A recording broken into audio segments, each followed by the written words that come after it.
ಓಂ ನಮೋ ಭಗವತೆ ವಾಸುದೇವಾಯ ಓಂ ನಮೋ ಭಗವತೆ ವಾಸುದೇವಾಯ ಓಂ ನಮೋ ಭಗವತೆ ವಾಸುದೇವಾಯ ನಾರಾಯಣೋ ನಮಸ್ಕೃತ್ಯ ನರಂ ಚೈವ ನರೋತ್ತಮಂ ದೇವೀಂ ಸರಸ್ವತಿಂ ವ್ಯಾಸಂ ತतो ಜಯವುದೀರ್ನಷ್ಟಪ್ರಾಯಶಃ ಭದ್ರೇಷು ನಿತ್ಯಂ ಭಾಗವತ ಸೇವೆಯ ಭಗವತಿ ಉತ್ತಮ ಶ್ಲೋಕೆ ಭಕ್ತಿರ್ವತಿನ ಓಂ ಕರೋತಿ ವಾಚಾಲಭಂಗಂ ಲಂಕಾಯತೆ ಹಿರಮ್ಯತ್ಕೃಪಾದಮಹಂ ವಂದೇ ಶ್ರೀಗುರುದೀನದಯಾಳ್ ಪರಮಾನಂದಮಾಧವ ಶ್ರೀ ಚೈತನ್ಯೇಶ್ವರಂ ಅಜ್ಞಾನತಿಮಿರದಸ್ಯ ಜ್ಞಾನಾಗಣಸಲಕ್ಷ ಚಕ್ಷುಮುದಿತಮೇನದಸ್ಮೈ ಶ್ರೀ ಗುರುವೇ ನಮಃ ನಮೋ ವಿಷ್ಣುಪದಕೃಷ್ಣ ಸಹೋದರ ಶ್ರೀಪತಿ ಜಯಪದಾಗ ಸ್ವಾಮಿ ದಿನಮೇ ಸರ್ವದ ನಿತ್ಯಗಮನ ಗೌರವತಂ ತಾಯಿ ನಗರ ಗ್ರಾಮಧಾರಿ ನಮೋ ವಿಷ್ಣುಪದ ಕೃಷ್ಣ ಸಹೋದರ ಶ್ರೀಮತಿ ಭಕ್ತಿವೇದಾಂತ ಸ್ವಾಮಿ ದಿನಮನೆ ನಮಸ್ತೆ ಸರಸ್ವತಿ ದೇವ ಗೌರವಾಣಿ ಪ್ರಚಾರಿಣಿ ನಿರ್ವಿಶೇಷ ಶೂನ್ಯವಾದಿ ಭಾಷಾತ ದೇಶಧಾರಣೆ ಜಯ ಶ್ರೀ ಕೃಷ್ಣ ಚೈತನ್ಯ ಪ್ರಭು ನಿತ್ಯಾನಂದ ಶ್ರೀ ಅದ್ವೈತ ಗದಾಧರ ಶ್ರೀವಾಸದಿ ಗೌರವ ಭಕ್ತವರಿಂದ Hare Krishna Krishna Krishna Hare Hare Hare Rama Rama Rama Hare Hare Hare Krishna. Srimad Bhagavatam 8th canto 5th chapter. So ದೇವರುಗಳು ಎಲ್ಲರೂ ಒಂದು ಭಗವಂತನ ರಕ್ಷಣೆಗೋಸ್ಕರ ಅಲ್ಲಿ ಬಂದು ಎಲ್ಲರೂ ಬೇಡ್ಕೊಳ್ತಾ ಇದ್ದಾರೆ. ಸೊ ಅದು ಬಗ್ಗೆ ನಾವು ನೋಡ್ತಾ ಇದೀವಿ. ಇಲ್ಲಿ ಬಂದು ಬ್ರಹ್ಮದೇವರು ಭಗವಂತನ ಬಗ್ಗೆ ಹೊಗಳ್ತಾ ಇದ್ದಾರೆ, ಪ್ರಾರ್ಥನೆಗಳು ಮಾಡ್ತಾ ಇದ್ದಾರೆ. ಸೊ ಪೂರ್ತಿ ಪ್ರಾರ್ಥನೆಗಳು ಸೊ ಭಗವಂತನ ಪಾದಗಳು ಇಂದು ಏನ್ ಬಂತು, ಭಗವಂತನ ಮತ್ತೆ ನೀರೆಲ್ಲಿಂದು ಬಂತು, ಮತ್ತೆ ಭಗವಂತನ ಮನಸ್ಸು ಇಂದು ಏನ್ ಬಂತು, ಭಗವಂತನ ಬಾಯಿಂದ ಏನ್ ಬಂತು, ಭಗವಂತ ಕಣ್ಣಿಂದು ಏನ್ ಬಂತು, ಮತ್ತೆ ಭಗವಂತನ ಪ್ರಾಣ ಆ ಗಾಳಿ ಆ ಥರ ಬಂತು, ಮತ್ತೆ ಭಗವಂತನ ಕಿವಿ ಇಂದ ಏನ್ ಬಂತು, ಮತ್ತೆ ಭಗವಂತನ ಹೃದಯ, ಮತ್ತೆ ಭಗವಂತನ ಒಕ್ಕುಳು, ಭಗವಂತನ ಬಲ, ಆಮೇಲೆ ಭಗವಂತನ ಕರುಣೆ, ಭಗವಂತನ ಕೋಪ ಇಂದ ಯಾರು ಬಂದ್ರು, ಭಗವಂತನ ಬುದ್ಧಿಯಿಂದ ಯಾರು ಬಂದ್ರು, ಭಗವಂತನ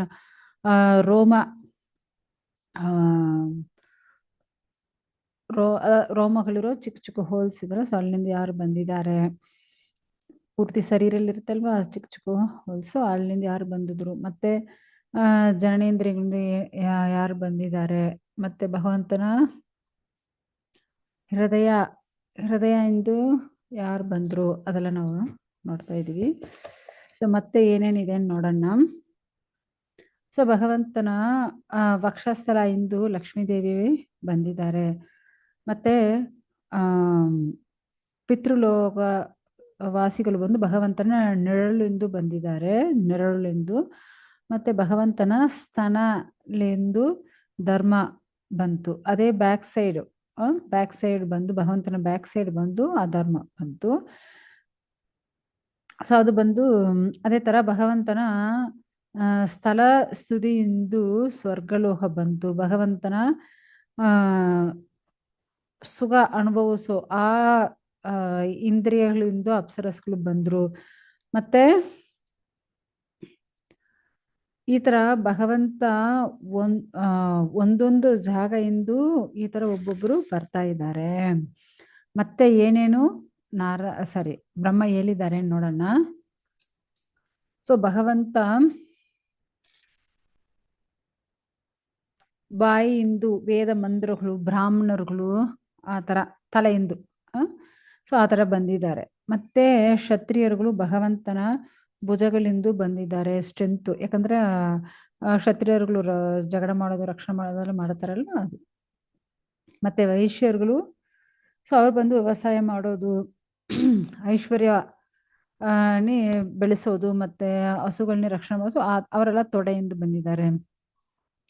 ಮತ್ತೆ ಶೂದ್ರಗಳು ಭಗವಂತನ ಪಾದದಿಂದ ಬಂದಿದ್ದಾರೆ. ಈ ತರ ಭಗವಂತ ಪೂರ್ಣವಾಗಿರೋ ಆ ಶಕ್ತಿ, ಆ ದೇವೋತ್ತಮ ಪರಮ ಪುರುಷ ಹಿಂದೆ ಎಲ್ಲರೂ ಬಂದಿದ್ದಾರೆ.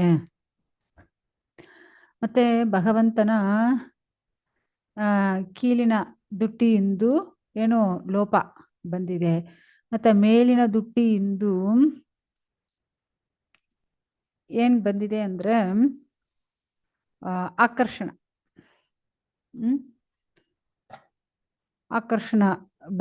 ಬಂತು, ಅದು ಪ್ರೀತಿ. ಸೊ ಆ ಥರ ಅಫೆಕ್ಷನ್, ಓಕೆ, ಆಕರ್ಷಣ ಅಲ್ಲ ಅಫೆಕ್ಷನ್, ಪ್ರೀತಿ. ಓಕೆ, ಮೇಲಿನ ದುಟ್ಟಿಂದು. ಮತ್ತೆ ಮೂಗಿನಿಂದು ಏನು ಕಾಂತಿ ಬಂದಿದೆ. ಮತ್ತೆ ಮಿರುಗತನವಾಗಿರೋ ಕಾಮ ಆಸೆ. ಸೊ ಅದು ಬಂದು ಆ ಅದು ಬಂದು ಆ ಟಚಿಂಗ್ ಸೆನ್ಸಿಂದು ಸ್ಪರಿಸ ಆ ಆ ಸ್ಪರಿಸದಿಂದು ಈ ಥರ ಮಿರುಗತನವಾದ ಕಾಮ ಆಸೆ ಬಂದಿದೆ. ಮತ್ತೆ ಬಂದು ಆ, ಹುಪ್ಪು ಹುಪ್ಪು ಇಂದು ಅದಾದ ಐಬ್ರೋ. ಓಕೆ, ಅಲ್ಲಿಂದು ಯಮರಾಜರು ಬಂದ್ರು. ಮತ್ತೆ ಕಣ್ಣು ರೆಪ್ಪೆ ಕಣ್ಣು ರೆಪ್ಪೆಯಿಂದ ನಿತ್ಯ ಕಾಲ. ಓಕೆ, ಸೊ ನಿತ್ಯ ಕಾಲ ಯಾವಾಗ ಇರೋದು, ಎಟರ್ನಲ್ ಟೈಮ್ ಹೇಳ್ತಾರಲ್ವಾ, ಸೊ ಅದು. ಸೊ ಅದು ಬಂದು ಯಾರು ಏನು ಮಾಡೋಕ್ಕಾಗಲ್ಲ, ಅದು ನಿತ್ಯವಾಗಿ ಇರೋದು. ಸೊ ಈ ಥರ ಭಗವಂತನ ಒಂದೊಂದಿಂದು ಒಂದೊಂದು ಆಚೆ ಬಂದಿದೆ. ಸೊ ಈ ಥರ ಪಂಚಭೂತಗಳು, ನಿತ್ಯವಾದ ಕಾಲ, ಬಲ, ಮತ್ತೆ ಅದು ಫಲ ಎದುರು ನೋಡಿ ಮಾಡೋ ಕರ್ಮಗಳು, ಜಡ ಪ್ರಕೃತಿ, ಮೂರು ಗುಣಗಳು. ಯಾಕಂದ್ರೆ ಸತ್ವಗುಣ, ರಜೋಗುಣ, ತಮಗುಣದ ಮೂರು ಗುಣಗಳು. ಸೊ ಈ ತರ ಎಲ್ಲಾ ವಸ್ತುಗಳು ಎಲ್ಲ ಏನು ಆ ಯೋಗ ಮಾಯೆ ಇಂದು ಈ ತರ ಇದೆಲ್ಲ ಉತ್ಪನ್ನ ಆಯಿತು. ಆ ಯೋಗ ಮಾಯೆ ಭಗವಂತನಿಂದು ಆಚೆ ಬಂದಿರೋದೆ. ಯಾಕಂದ್ರೆ ಇದ್ರ ಬಗ್ಗೆ ನಾವು ತಿಳ್ಕೊಳ್ಳೋದು ಜಾಸ್ತಿ ಕಠಿಣ, ಅಷ್ಟು ದುರ್ಲಭವಾಗಿ ಯಾರಿದು ತಿಳ್ಕೊಳ್ಳಕ್ಕೆ ಆಗಲ್ಲ. ಯಾಕಂದ್ರೆ ಯಾರೊಬ್ಬರು ಎಲ್ಲ ಓದಿರ್ತಾರೋ, ಬುದ್ಧಿವಂತರಾಗಿರ್ತಾರೋ ಅವ್ರಿಗಿದು ಬಗೆ ಗೊತ್ತಾಗತ್ತೆ. ಯಾಕಂದ್ರೆ ಈ ಜಡ ಸೃಷ್ಟಿ ಬಗೆ ಪೂರ್ಣವಾಗಿ ತಿಳ್ಕೊಳ್ಳೋದು ಸಾಮಾನ್ಯ ಮನುಷ್ಯರಿಗೂ ಸಾಧ್ಯ ಇಲ್ಲ. ಸೊ ಆ ದೇವೋತ್ತಮ ಪರಮ ಪುರುಷ ಆ ಒಬ್ಬನ್ನೇ ನಾವು ತೃಪ್ತಿಪಡಿಸಿದ್ರೆ ಸಾಕು, ಪೂರ್ತಿ ಪ್ರಪಂಚದಲ್ಲಿರೋ ಎಲ್ಲಾ ವಸ್ತುಗಳು ತೃಪ್ತಿ ಆಗುತ್ತಂತೆ. ಸೊ ಆ ಥರ ಆ ದೇವೋತ್ತಮ ಪರಮ ಪುರುಷ ಎಲ್ಲಾ ಕಾರಣಗಳು ಕಾರಣವಾಗ ಇರೋನು. ಆಕ್ಚುಲಿ ಆ ದೇವೋತ್ತಮ ಪರಮ ಪುರುಷ ಅಷ್ಟು ಒಂದು ಶಾಂತ ಸ್ವರೂಪ. ಅವರು ಇಷ್ಟೆಲ್ಲ ಸೃಷ್ಟಿ ಮಾಡಿದ್ರೆ ಆಕ್ಚುಲಿ ನಮ್ಮ ಹತ್ರ ಏನಾದ್ರು ಸ್ವಲ್ಪ ವಸ್ತುಗಳಿದ್ರೆ ಅದ ಮೇಲೆ ನಮಗೂ ಆಕರ್ಷಣ ಆಗುತ್ತೆ, ಅಟ್ಯಾಚ್ಮೆಂಟ್ ಬರುತ್ತೆ. ಬಟ್ ಭಗವಂತನಿಗೂ ಇಷ್ಟು ಈ ಭೌತಿಕ ಲೋಕ ಆಗ್ಲಿ, ಆಧ್ಯಾತ್ಮಿಕ ಲೋಕ ಆಗಲಿ, ಎಲ್ಲಾ ವಸ್ತುಗಳು ಭಗವಂತನದೇ. ಆದ್ರೆ ಎದು ಮೇಲ್ಗಡೆ ಭಗವಂತನಿಗೂ ಅಟ್ಯಾಚ್ಮೆಂಟೇ ಇಲ್ಲ, ಓನ್ಲಿ ಡಿಟ್ಯಾಚ್. ಭಗವಂತ ಎದು ಮೇಲ್ಗಡೆ ಅವ್ರಿಗೂ ಆಕರ್ಷಣೆ ಆಗೋದಿಲ್ಲ. ನಾವು ಭಗವಂತ ನೋಡಿ ಆಕರ್ಷಣೆ ಆಗಿದೆ, ಭಗವಂತ ಎದು ನೋಡಿ ಆಕರ್ಷಣೆ ಆಗೋದಿಲ್ಲ. ಸೊ ಯಾಕಂದ್ರೆ ಭಗವಂತ ಪೂರ್ಣ ತೃಪ್ತಿಗೊಂಡಿರೋರು. ಆದ್ರೆ ನಾವು ಇಂದ್ರಿಯಗಳ ಪ್ರಕಾರ ನಮ್ಮನ್ನೇ ಸುಖ ಅನುಭವಿಸ್ತೀವಿ. ಅದೇ ತರ ಅಟ್ಯಾಚ್ಮೆಂಟು ನಮ್ಗೆ ಜಾಸ್ತಿ ಇರುತ್ತೆ. ಇಲ್ಲಿರೋ ಎಲ್ಲಾ ವಸ್ತುಗಳ ಮೇಲ್ಗಡೆ ನಮ್ಗೆ ಅಟ್ಯಾಚ್ಮೆಂಟ್ ಆಗುತ್ತೆ. ಆದ್ರೆ ಭಗವಂತ ಎದ್ದ ಮೇಲ್ಗಡೆ ಅಟ್ಯಾಚ್ಮೆಂಟೇ ಇಲ್ಲ. ಯಾಕಂದ್ರೆ ಇವಾಗ ಗಾಳಿ ಯಾವ್ದು ಎತ್ಕೊಂಡು ಹೋಗುತ್ತೆ, ಎತ್ಕೊಂಡು ಬರ್ತಾ ಏನಿಲ್ಲ, ಇಷ್ಟ ಪ್ರಕಾರದ ಹೋಗ್ತಾ ಇರುತ್ತೆ.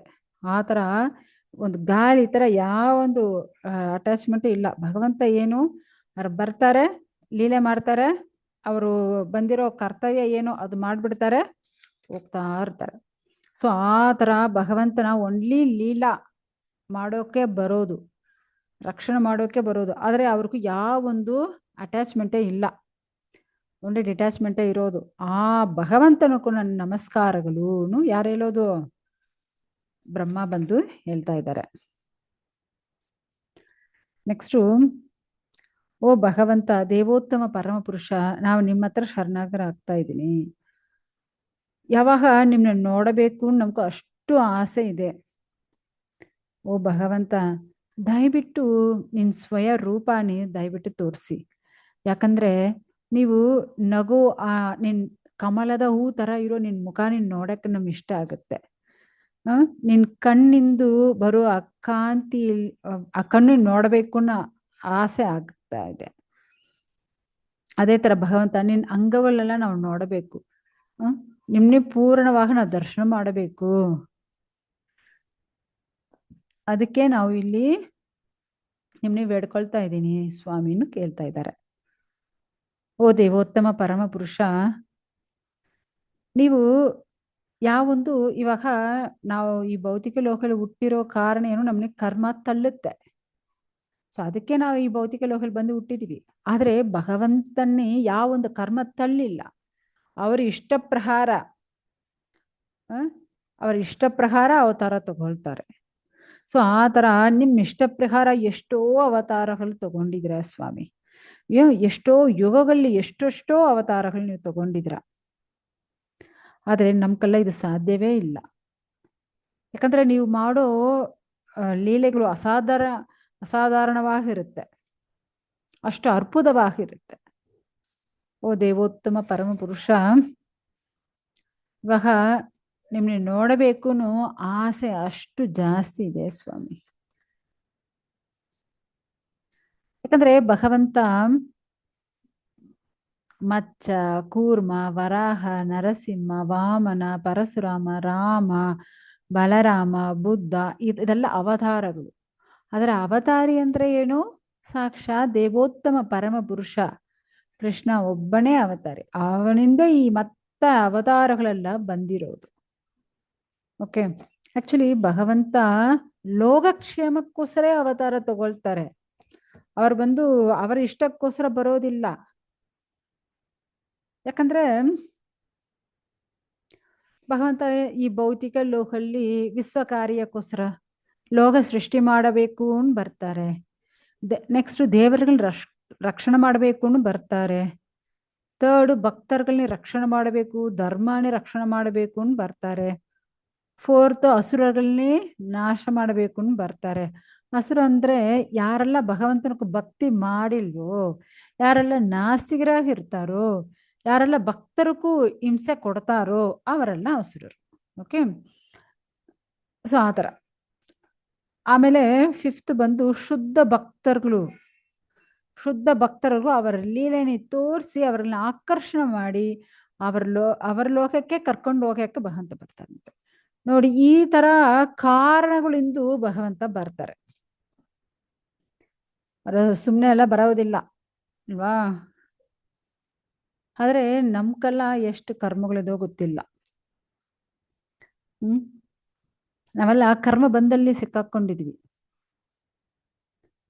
ಸೊ ಭಗವಂತನ್ನೇ ಈ ತರ ನಮಸ್ಕಾರ ಮಾಡಿದ್ರೆ, ವಂದನೆಗಳು ಸಲ್ಲಿಸಿದ್ರೆ, ಪ್ರಾರ್ಥನೆ ಮಾಡಿದ್ರೆ ಏನ್ ಸಿಕ್ಕುತ್ತೆ? ಏನ್ ಸಿಕ್ಕುತ್ತೆ ಅದು ನೋಡೋಣ. ಸೊ ಕರ್ಮಿಗಳು ಅವರವರ ಇಂದ್ರಿಯ ಸುಖ ಅನುಭವಿಸಕ್ಕೋಸ್ಕರ ಐಶ್ವರ್ಯ ಬೇಕು, ಅದು ಬೇಕು, ಗಂಡ ಬೇಕು, ಹೆಂಡತಿ ಬೇಕು, ಮಕ್ಕಳು ಬೇಕು, ನಮ್ಗೆ ಸೌಂದರ್ಯ ಬೇಕು, ಐಶ್ವರ್ಯ ಬೇಕು. ಸೊ ಈ ತರ ಅವರವರು ಇಂದ್ರಿಯ ಸುಖ ಅನುಭವಿಸಕ್ಕೋಸ್ಕರ ಭಗವಂತ ಅಷ್ಟು ಕಷ್ಟದಿಂದ ಏನೋ ಕೆಲಸ ಮಾಡ್ತಾ ಇದ್ದಾರೆ. ಅಷ್ಟು ಕಠಿಣವಾಗ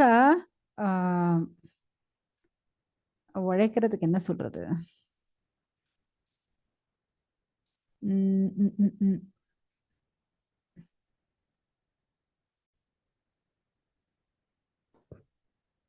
ಸೊ ಒಬ್ಬೊಬ್ಬರಿಗೂ ಅವರವ್ರದ್ದು ಸಿಕ್ಕಬೇಕು ಅಂದ್ರೆ ಕಷ್ಟದಿಂದ ಕೆಲಸ ಮಾಡಬೇಕು. ಆತರ ಕೆಲಸ ಮಾಡಿದ್ರೆ ಅವ್ರ ಇಂದ್ರಿಯ ಸುಖ ಅನುಭವಿಸಕ್ಕಾಗತ್ತೆ. ಆದ್ರೆ ಅವರು ಇಂದ್ರಿಯ ಸುಖದಲ್ಲಿ ತೃಪ್ತಿಯಾಗಿರ್ತಾರಂದ್ರೆ ಇಲ್ಲ. ಅವ್ರಿಗೆ ಅಷ್ಟು ಕಷ್ಟ ಅನುಭವಿಸಿ ಆದ್ರೆ ಅವ್ರಿಗೂ ತೃಪ್ತಿ ಸಿಕ್ಕಿಲ್ಲ. ಯಾಕಂದ್ರೆ ಅವ್ರಿಗೂ ಯಾಕೆ ತೃಪ್ತಿ ಸಿಕ್ಕಿಲ್ಲ ಅಂದ್ರೆ ಭಗವಂತನ ಸೇವೆಯಲ್ಲಿ ಇರೋ ಆ ತೃಪ್ತಿ ಭೌತಿಕವಾಗಿ ನಾವು ಅನುಭವಿಸೋಲಿ ನಮ್ಗೆ ಸಿಕ್ಕೋದಿಲ್ಲ. ಯಾಕಂದ್ರೆ ಭಕ್ತಿಯಲ್ಲಿ ಬಂದು ಭಕ್ತಿ ಸೇವೆ ಮಾಡುವಾಗ ನಾವು ಪರಮಾತ್ಮಕ್ಕೂ ನಮಗೂ ಒಂದು ರಿಲೇಷನ್ ಬರುತ್ತೆ. ಆದ್ರೆ ಭೌತಿಕ ಕೆಲಸದಲ್ಲಿ ಆ ಥರ ನಮಗೂ ಆವಾಗ ಏನೋ ನಮಗೂ ಸುಖ ಕೊಡೋ ಥರ ಇರುತ್ತೆ. ಆದ್ರೆ ಆಮೇಲೆ ಅದು ನಮಗೂ ಇಂಟ್ರೆಸ್ಟ್ ಬರಲ್ಲ. ಅಯ್ಯೋ ಛೇ ಬೇಡಪ್ಪ ಆ ಥರ ಅನ್ಕೋಬಿಡುತ್ತೆ ಇಲ್ವಾ?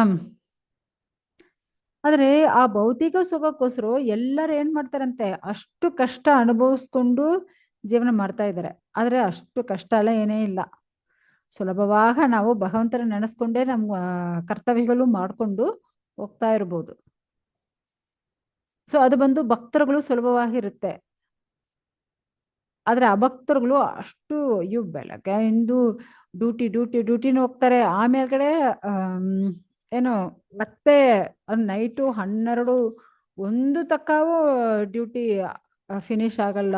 ಕೆಲವ್ರಿಗೂ ಅಷ್ಟು ಕಷ್ಟ ಜೀವನ ಮಾಡಿ ಅಷ್ಟೆಲ್ಲ ಸಂಪಾದನೆ ಮಾಡಿ ಒಂದು 150 years 150 ಯಾಕೆ ಅಷ್ಟು ವರ್ಷ ಇರೋದು, 100 years ಯಾವ್ದು ಇರೋಕ್ಕಾಗತ್ತಾ? ಇಲ್ಲ. 100 years ನಾಟ್ ಔಟ್, ಆ ಥರ ಇರಬೇಕು. ಅಷ್ಟು ಸಂಪಾದನೆ ಮಾಡಿ ಏನು ಮಾಡ್ತೀರಾ? ಮತ್ತೆ B P, sugar, cholesterol, thyroid, ಮತ್ತೆ ಏನೇನಿದೆಯೋ ಒಂದು ಲಿಸ್ಟೇ ಬಂದ್ಬಿಡುತ್ತೆ. ಮತ್ತೆ ಇಷ್ಟು ಸಂಪಾದನೆ ಮಾಡಿ ಅದೆಲ್ಲ ತಗೊಂಡೋಗಿ ಹಾಸ್ಪಿಟಲ್ಲಿ ಖರ್ಚು ಮಾಡೋಕ್ಕೆ ಸಾಕಾಗ್ಬಿಡುತ್ತೆ. ಸೊ ಇಲ್ಲಿ ಬಂದು ಆ ದೇವೋತ್ತಮ ಪರಮ ಪುರುಷನಿಗೂ ಅರ್ಪಣೆ ಮಾಡಬೇಕು. ನಾವು ಏನ್ ಮಾಡಿದ್ರೆ ಅದೆಲ್ಲ ಭಗವಂತನಿಗೆ ಅರ್ಪಣೆ ಮಾಡ್ಬೇಕಂತೆ. ನಾವು ನಮ್ಗೋಸ್ಕರ ಮಾಡುವಾಗ ಅದು ನಮ್ಗೆ ಕರ್ಮ ಬರುತ್ತಂತೆ. ಅದು ನಾವು ಭಗವಂತನಕ್ಕೋಸ್ಕರ ಅರ್ಪಣೆ ಮಾಡುವಾಗ ನಮ್ಗೆ ಕರ್ಮ ಬರಲ್ಲ. ಅದೆಲ್ಲ ಭಗವಂತನ ಕೆಲಸ ಆಗುತ್ತೆ. ಯಾಕಂದ್ರೆ ಅವನೇ ಪರಮಪಿತ, ಅವನೇ ದೇವೋತ್ತಮ ಪರಮ ಪುರುಷ. ಯಾಕಂದ್ರೆ ನಾವು ಭಗವಂತ ನಿನ್ಗೋಸ್ಕರ ನಾ ಮಾಡ್ತಾ ಇದ್ದೀನಿ ಸ್ವಾಮಿ ಆ ತರ ಹೇಳಿಬಿಟ್ಟು ನೀವು ಕೆಲಸ ಮಾಡಿದ್ರೆ ಭಗವಂತ ನೋಡಿ ನಮ್ಗೋಸ್ಕರ ಅಡಿಗೆ ಮಾಡ್ತಾ ಇದ್ದಾಳೆ, ಓ ನಮ್ಗೋಸ್ಕರ ಮನೆ ಶುಭ್ರ ಮಾಡ್ತಾ ಇದ್ದಾಳೆ, ಓ ನಮ್ಗೋಸ್ಕರ ಇದು ಮಾಡ್ತಾ ಇಲ್ಲ ಭಗವಂತನ ಅನ್ಕೊಂಡ್ಬಿಡ್ತಾನಂತೆ. ಆ ಥರ ನೀವು ಹೇಳ್ಬಿಟ್ಟು ಮಾಡಿದ್ರೆ ಭಗವಂತ ನಮ್ಮ ಮೇಲ್ಗಡೆ ಪ್ರಿಯವಾಗಿ ಇಟ್ಕೊಂಡ್ಬಿಡ್ತಾನೆ, ನಮ್ಮನ್ನೇ ಪ್ರಿಯವಾಗಿ ಇಟ್ಕೊಂಡ್ಬಿಡ್ತಾನೆ. ಆದ್ರೆ ನಮ್ಗೋಸ್ಕರ ಮಾಡುವಾಗ ಇಂದ್ರಿಯ ಸುಖಕ್ಕೋಸ್ಕರ ಮಾಡೋ ಅದು ಕರ್ಮ ಆಗುತ್ತೆ. ನಾವು ಭಗವಂತನಕ್ಕೋಸ್ಕರ ಮಾಡೋ ಅದು ಕರ್ಮವೇ ಇಲ್ಲ. ಸೊ ನಾವು ಇವಾಗ ಯಾವ ಥರ ಕೆಲಸ ಮಾಡಬೇಕು ಅದು ನಿಮಗೆ ಗೊತ್ತಾಗುತ್ತೆ. ಸೊ ಈ ಥರ ನಾವು ಒಂದೊಂದು ಕೆಲಸ ಭಗವಂತನಕ್ಕೋಸ್ಕರ ಮಾಡುವಾಗ ಲಾಸ್ಟ್ ಏನಾಗುತ್ತೆ ಗೊತ್ತಾ? ಖಂಡಿತ ಅಂತೇಮ್ ನಾರಾಯಣ ಸ್ಮೃತಿ, ಲಾಸ್ಟ್ಲಿ ನಮಗೂ ಭಗವಂತನ ನಾಮ ಬಂದ್ಬಿಡುತ್ತೆ. ಯಾಕಂದ್ರೆ ನಾವು ಒಂದೊಂದು ಕೆಲಸ ಮಾಡೋ ಭಗವಂತನೇ ನೆನೆಸ್ಕೊಂಡು ಮಾಡ್ತೀವಲ್ವಾ. ಸೊ ಲಾಸ್ಟ್ ನಮ್ಮ ಪ್ರಾಣ ಹೋಗೋ ದಾರಿಯಲ್ಲಿ ಭಗವಂತನ ನೆನಪು ಬಂದ್ಬಿಡುತ್ತಂತೆ. ಆವಾಗ ಕೃಷ್ಣನ ನಾಮ, ರಾಮನ ನಾಮ, ನಾರಾಯಣ ನಾಮ ಈ ತರ ನೆನಪು ಬಂದು ಆವಾಗ ಭಗವಂತನ ನೆನೆಸ್ಕೊಂಡು ಶರೀರ ಬಿಡುವಾಗ ನಾವು ಸ್ಟ್ರೈಟ್ ಭಗವಂತನೊಳಗ ಹೋಗ್ತೀವಿ. ಅಯ್ಯೋ ನಾವು ಇಲ್ಲಿ ಇರುವಾಗ ನಮ್ಗೆ ಅದು ಬೇಕು ಇದು ಬೇಕಲ್ವಾ, ಏನ್ ಮಾಡೋದು? ಹಾ ಬೇಕಾಗುತ್ತೆ. ಆದ್ರೆ ಒಂದು ನೆನಪಿಟ್ಕೊಳ್ಳಿ, ಇವಾಗ ನೀವು ದೇವರುಗಳ ಹತ್ರ ಬೇಡ್ಕೊಂಡಿದ್ರೆ ದೇವರುಗಳು ಕೊಡ್ತಾರೆ, ಖಂಡಿತ ಕೊಡ್ತಾರೆ. ಆದ್ರೆ ಭಕ್ತಿ ಕೊಡಲ್ಲ. ಅದೇ ನಿಮ್ಗೂ ಭೌತಿಕವಾದ ಏನ್ ಬೇಕು ಅದು ನೀವು ಕೃಷ್ಣನ ಹತ್ರ ಕೇಳಿದ್ರೆ ಭಗವಂತನು ಕೊಡ್ತಾನೆ, ಸ್ವಲ್ಪ ಲೇಟಾಗ ಕೊಡ್ತಾನೆ ಅಷ್ಟೇ, ಆದ್ರೆ ಕೊಡ್ತಾನೆ, ಖಂಡಿತ ಕೊಡ್ತಾನೆ. ಜೊತೆಯಲ್ಲಿ ನಿಮ್ಗೂ ಭಕ್ತಿಯು ಸೇರಿಸಿ ಕೊಡ್ತಾನೆ ನೋಡಿ.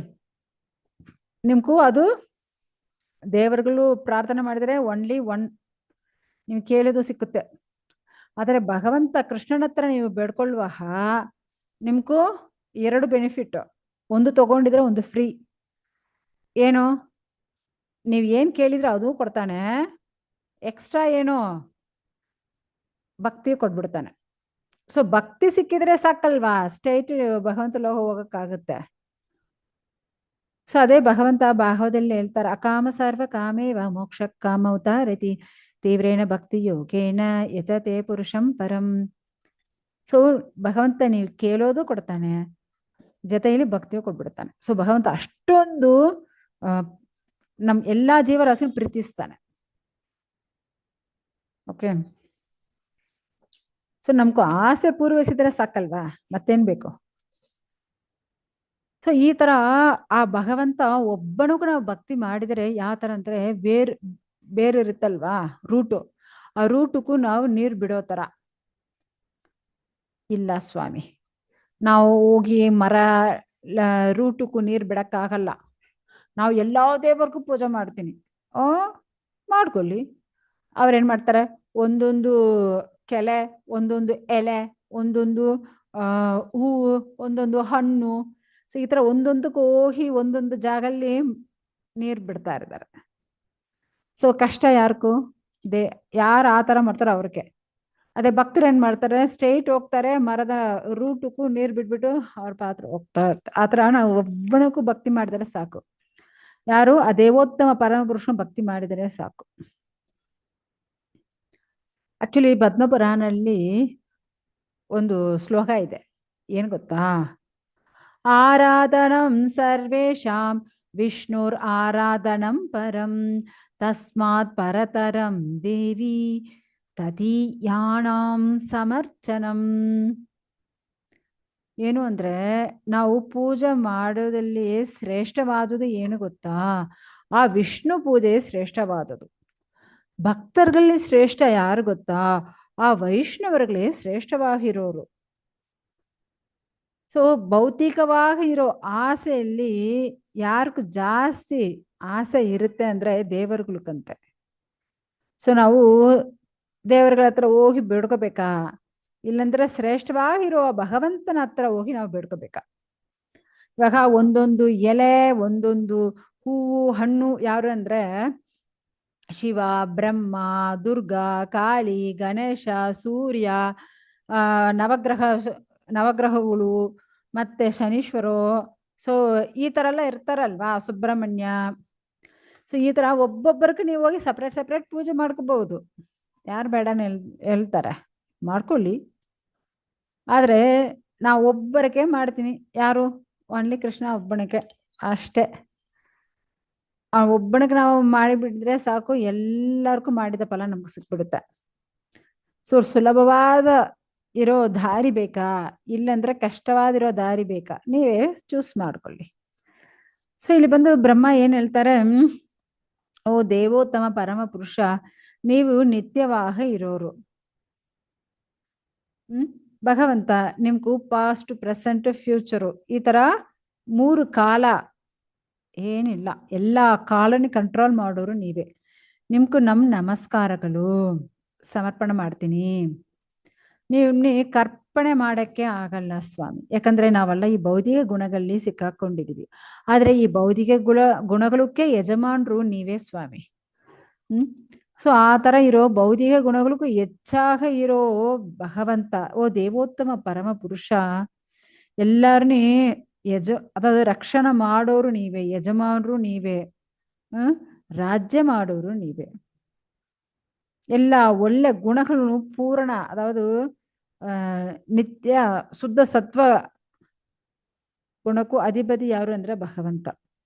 ಸೊ ನಿಮ್ಗೂ ನಮಸ್ಕಾರಗಳು. ಯಾಕಂದ್ರೆ ಭಗವಂತ ಬಂದು ನಿರ್ಗುಣನು, ಭಗವಂತನ ಗುಣಗಳೇ ಇಲ್ಲ. ಆದ್ರೆ ನಾವೆಲ್ಲ ಭೌತಿಕಲ್ಲಿ ಸಿಕ್ಕಾಕೊಂಡಿದೀವಿ ಅಲ್ವಾ? ಸೊ ಆತರ ಭೌತಿಕ ಗುಣದಲ್ಲಿ ಸಿಕ್ಕಾಕೊಂಡು ಇರೋ ನಮ್ಗೂ ಭಗವಂತನ ಬಗ್ಗೆ ತಿಳ್ಕೊಳ್ಳೋದೇ ಸಾಧ್ಯ ಇಲ್ಲ. ಸೊ ಅಷ್ಟೊಂದು ಶ್ರೇಷ್ಠವಾದ ಭಗವಂತ, ನಿಮ್ಗೂ ನಮಸ್ಕಾರಗಳು. ಯಾರು? ಬ್ರಹ್ಮ ಬಂದು ಪ್ರಾರ್ಥನೆ ಮಾಡ್ತಾರೆ. ಇವಾಗ ನಮ್ಗೂ 5 ಅಧ್ಯಾಯ ಫಿನಿಶ್ ಆಯ್ತು. ಇಲ್ಲಿ ಏನಾದ್ರು ಪ್ರಶ್ನೆ ಇದ್ರೆ ಕೇಳ್ಬೋದು. Hare Krishna. Any questions, any doubts Mataji?